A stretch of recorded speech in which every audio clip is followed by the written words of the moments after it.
Hello 10वीं वालों, welcome to my new channel. और आज मेरे चैनल का पहला वीडियो है। पहले वीडियो में हम जानेंगे 39 to 93, जो कि मेरी नई सीरीज़ का नाम है। अब आप पूछोगे ये है क्या, तो ये बताने से पहले मैं आपको एक कहानी सुनाऊंगा। एक लड़का था आपके ही जैसा, जिसका नाम था मास्टर लूज़र, और वो स्कूल में पढ़ाई में बिलो एवरेज था। बिलो एवरेज का मतलब कि अगर क्लास में हर स्टूडेंट को 60 मार्क्स आ रहे हैं तो इसे उससे कम यानी कि 50 या फिर 40 आ जाते थे। हर कोई उसे लूज़र मानता था। उसके साथ पढ़ने वाले बच्चे, टीचर, पेरेंट्स सभी। क्लास में टीचर से बारंबार डांट पड़ती, घर पर पेरेंट्स भी बोलते कि ये तो बेकार है, इसका तो कुछ नहीं होना। पापा ने तो तैयारी भी कर ली थी कि किसी एक क्लास में बेटा फेल हो जाए तो उसे अपने साथ काम पर ले चलेंगे। बेचारा फ्रस्ट्रेट हो जाता।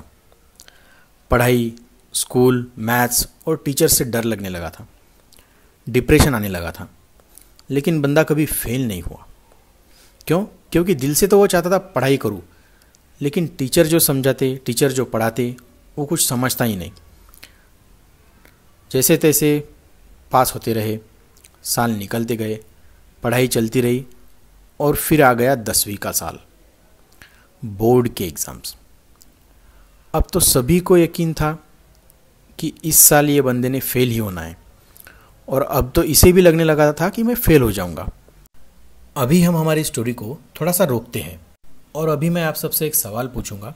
कितनों को ऐसा लगता है कि अभी जो स्टोरी मैंने बताई वो आपके भी साथ हुई है? देखिए, इस स्टोरी में 2 पॉसिबिलिटीज़ हैं। पॉसिबिलिटी नंबर 1, कुछ चमत्कार हो जाएगा और हमारा मास्टर लूज़र अच्छे मार्क्स से पास हो जाएगा। लेकिन क्या ये पॉसिबल है? बिना मेहनत और पढ़ाई के तो शायद नहीं। पॉसिबिलिटी नंबर 2, कि वो अपने पापा के साथ उनके काम में हाथ बटाएगा। तो देखो भाई, ये 2 नंबर वाला जो है, ये तो मुझे नहीं लगता कि शायद किसी को भी अपनी लाइफ में चाहिए है। इसीलिए मेहनत और लगन से पढ़ना, अच्छे मार्क्स लाना, यही 10वीं के साल की सच्चाई है। अब हम आते हैं मेरे सीरीज़ के टाइटल 39 to 93 पर। तो इस साल मैं आप सभी को फ्री में 10वीं का सिलेबस पढ़ाऊंगा, और हम कोशिश ये करेंगे कि हम में से जो भी बिलो एवरेज स्टूडेंट्स हैं, यानी कि जिनके मार्क्स जो है ना 50, 40 इस तरह के हैं, उनके मार्क्स कैसे अबव 90 जाए, यही हमारा टारगेट रहेगा।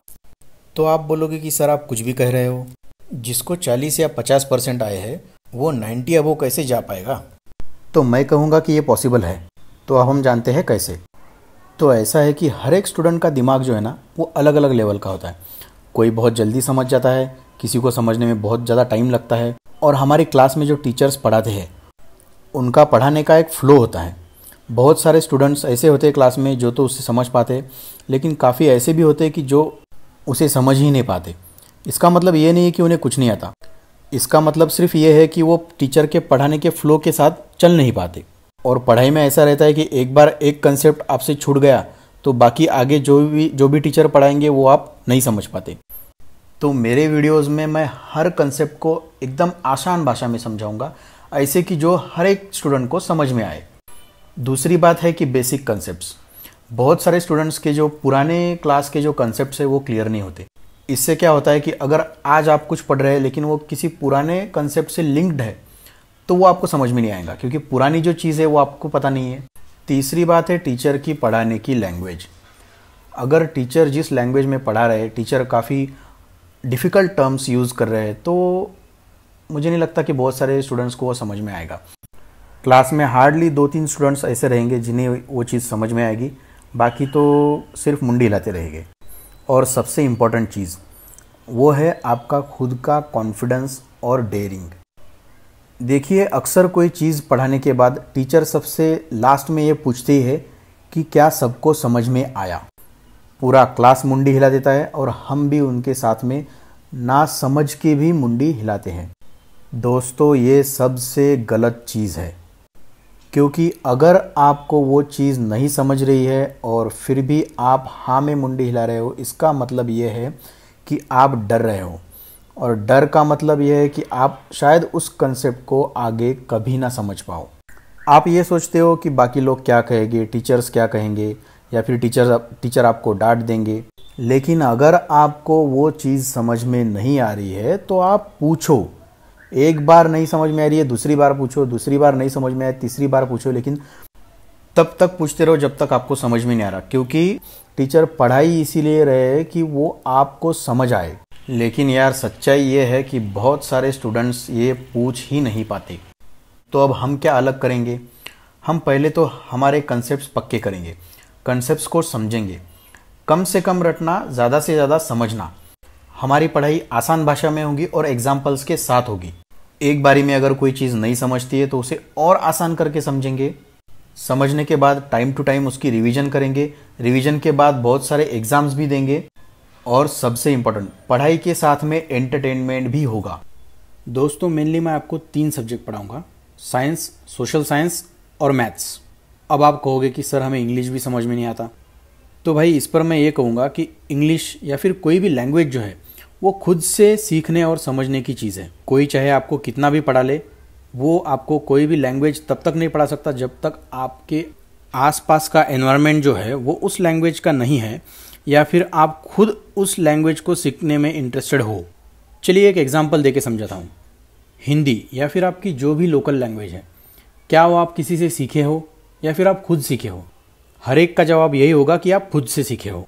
इसकी वजह यह है कि आपका आसपास का जो एनवायरनमेंट है वो उस लैंग्वेज का है। जैसे अगर अमेरिका में कोई बच्चा है, वो पैदा होते ही इंग्लिश बोलना सीख लेता है, उसके लिए इंग्लिश को बोलना या फिर समझना कोई मुश्किल बात नहीं है। लेकिन वही अगर उसे हम बाद में बोलते हैं कि आपको हिंदी भी सीखना है, तो वो उसे भी डिफ़िकल्ट जाएगा। रीज़न है आसपास का एनवायरनमेंट। घर में हमारी फैमिली, हमारे दोस्त, हमारे टीचर्स सब हमसे हिंदी में बात करते हैं या फिर हमारी लोकल लैंग्वेज में बात करते हैं, तो फिर हमें इंग्लिश कैसे आएगी? अब ये तो पॉसिबल नहीं है कि वो सब लोग हमसे इंग्लिश में बात करना सीखें। तो इसके लिए सबसे कारगर फंडा ये है कि हम इंग्लिश बुक्स और न्यूज़पेपर पढ़ना स्टार्ट कर दें, साथ ही में इंग्लिश मूवीज़ या फिर इंग्लिश टीवी शोज़ देखना स्टार्ट कर दें। और एक बात, इंग्लिश को समझने, बोलने या लिखने के लिए इंग्लिश की वोकैबुलरी अच्छी होना बहुत ज़रूरी है। इसके लिए हम क्या करेंगे, मेरे हर वीडियो में मैं आपको आपकी इंग्लिश की टेक्स्ट बुक में से 10 ऐसे डिफ़िकल्ट वर्ड्स दूंगा जो आपको रटने हैं। साथ ही में उनका मीनिंग समझना है और उन्हें याद रखना है, ताकि धीरे धीरे हमारी वोकैबुलरी स्ट्रांग हो जाए। तो दोस्तों यहीं पर मेरा वीडियो ख़त्म होता है। सभी एक नए तरीके से पढ़ाई करने के लिए तैयार हो जाओ।